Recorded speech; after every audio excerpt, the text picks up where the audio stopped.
Join the Fit Brain Club at their monthly meetings to learn about healthy aging and more. Here to tell us about this month's meeting from the Fit Brain Club, we welcome Grace Carpenter.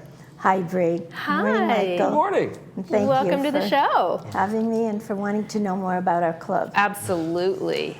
I think we're going to start off with something that's really important, and we'd like to know, what is the difference between advanced care and advanced care directive and POLST? Okay. P-O-L-S-T. And that's what Christina Magano, our speaker. At your meeting this month, We right? have an attorney that we're just very excited about. That's amazing. Because that's the essential question, right? They're both voluntary, the POLST and the advanced care directive. Every adult should have an advanced care directive. Even if you go to the emergency, the first thing they say to you now is, do you have your advanced care directive? But the POLST is for more seriously ill people, more end of life, and it wasn't always that way. I had a physician, a wonderful Dr. Ho, and most of the community went to him back in the day, and he was retiring, and the POLST had just come out, so he gave all of us, and we were rather young, and we're looking at all of this because the POLST contains all the end-of-life measures. It's a medical document signed by a physician.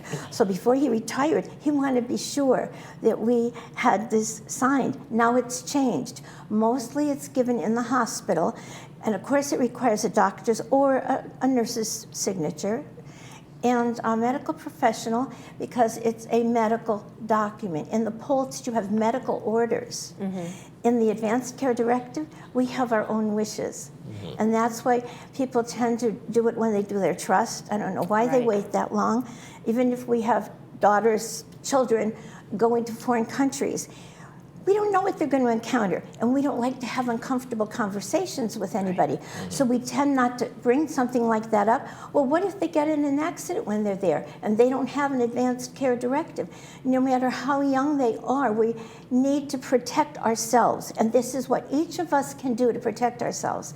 So I know that Christina will be really honing in on the differences between those two. So don't put in, the advanced care directive, because people tend to do them with their trust. They tend to put them in a file cabinet. And so Then the ambulance comes and you yeah. don't have it.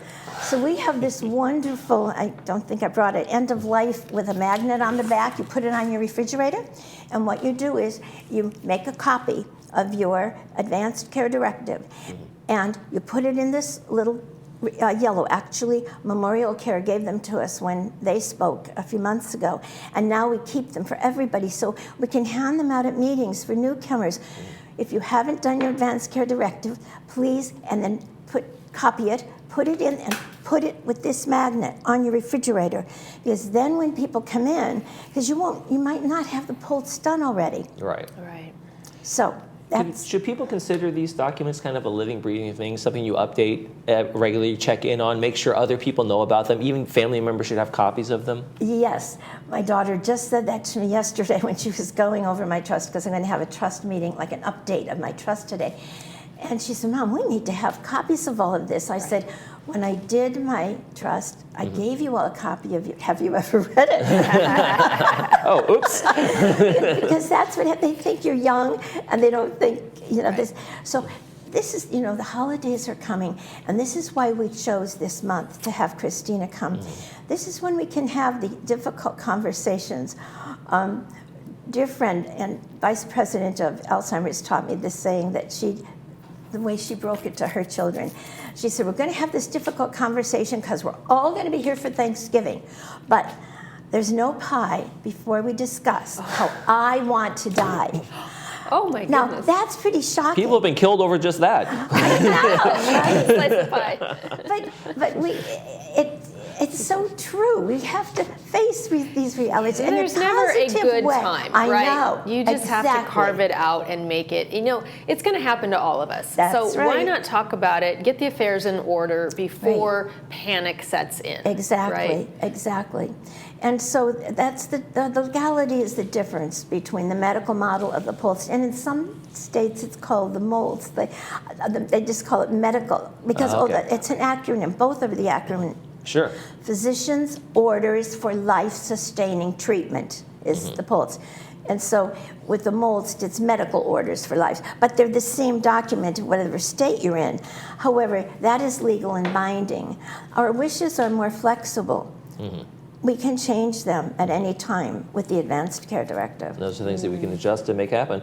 Well, it's October 14th. It's going to be legal and financial planning. Christina, say her last name for me. McGonigal, there we go. She's an attorney at law. And it's the event's going to be over at Clubhouse 3, Performing Arts Center, Dining Room 2.